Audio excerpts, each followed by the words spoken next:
Hi, this is Jim Feist in Las Vegas. I'm going to talk a little bit about pro football, all of football, but especially pro football.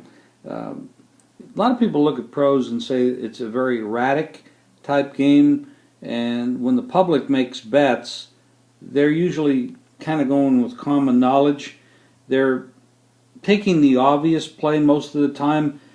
NFL football is about betting against those type of perceptions, going against the better team, because the better team.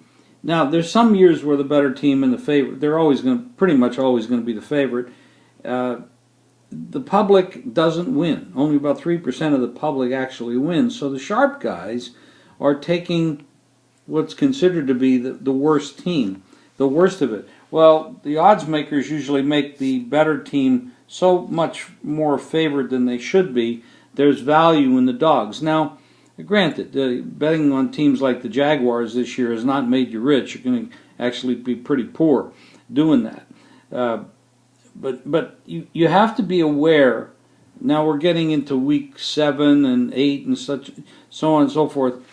If you've been doing well by betting on the obvious teams, remember, the odds makers are going to make those prices very high, because if you've been winning, that means they're losing, and they're going to adjust those numbers. So be careful of what you're doing, and look for the things that are not obvious. Look for situations, even in college sports, whether it's basketball, football, baseball, whatever it is, look for situations where the inferior team might play a little bit better than they've been playing for whatever reason you can find, and the superior team, especially if they are looking beyond the team they're playing now, or perhaps have some injuries. Remember, in pros, you only have 53-man rosters. In colleges, that could be over 100. So you have a lot more depth in the colleges. But good teams in pro football have down weeks. And when you're starting to see numbers of 16, 17, 13, 14, that means they're playing a pretty inferior club. Unless they are focused on beating that team by that many points. A couple weeks ago we had Denver against Jacksonville, and Jacksonville covered the number. Of course, now Denver has lost 3 straight to the spread, so we have to start to wonder there if the league is catching up to Peyton Manning and this obvious one-dimensional offense that they have. They don't run the ball very well. And when you look at that, that requires your offensive line. Of course, Peyton has a very quick release. He's probably one of the smartest quarterbacks. Well, he is one of the smartest quarterbacks that's ever played football. So when you look at their offensive line, they have to protect him quite often. When he starts getting hit, like Mathis hit him last week with the Colts, he didn't look that good.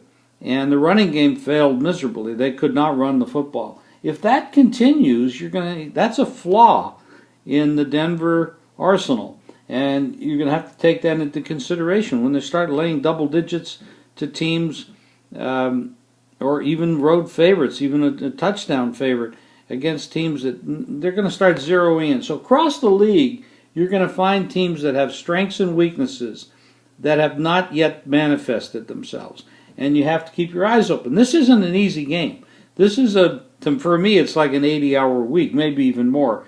I hate to even say that I have to put that many hours in, but you do. Let's take a look at the Chiefs. They have great balance on offense. They're 12th in rushing with Jamal Charles, but their passing game is questionable. They don't score very many points. And I said they have great balance. They're balanced. They throw the ball enough, but they don't get a lot of yards.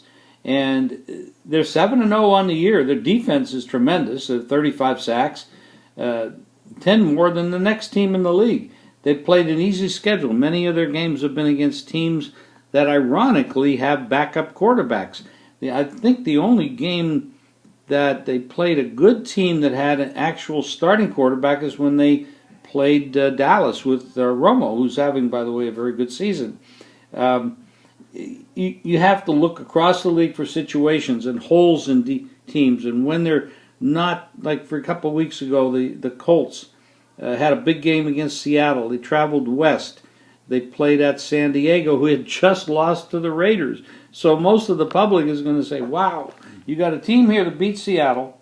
Now they're going to play a team against just lost to the Raiders. Obviously, the Colts are the better team. They're going to win this game. Well, that wasn't the case.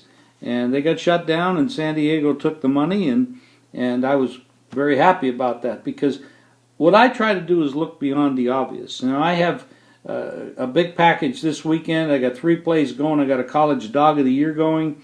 I got a 10-star inner circle steamroller, and I got a high roller platinum release.